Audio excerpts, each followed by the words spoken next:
दहशतवादी अबू सैफुल्लाची हत्या पाकिस्तानच्या सिंध प्रांतात अज्ञात व्यक्तीकडून गोळ्या झाडून हत्या। सैफुल्ला खालिद हा लष्कर-ए-तैयबाचा टॉप कमांडर, भारतातील 3 हल्ल्यांचा सूत्रधार।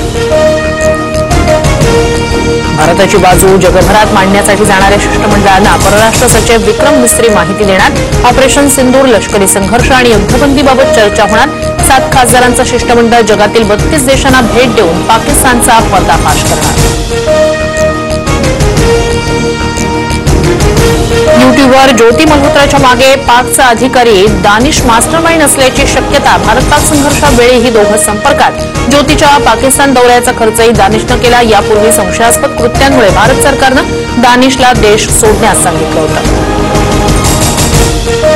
पहलगाम हल्ल्यानंतरचा यूट्यूबवर ज्योती मल्होत्राचा व्हिडिओ समोर। पहलगाम हल्ल्यात ज्योतीनं पर्यटकांनाच दोषी ठरवलं होतं। पाकसाठी हेरगिरी करणाऱ्या ज्योतीचा व्हिडिओ व्हायरल।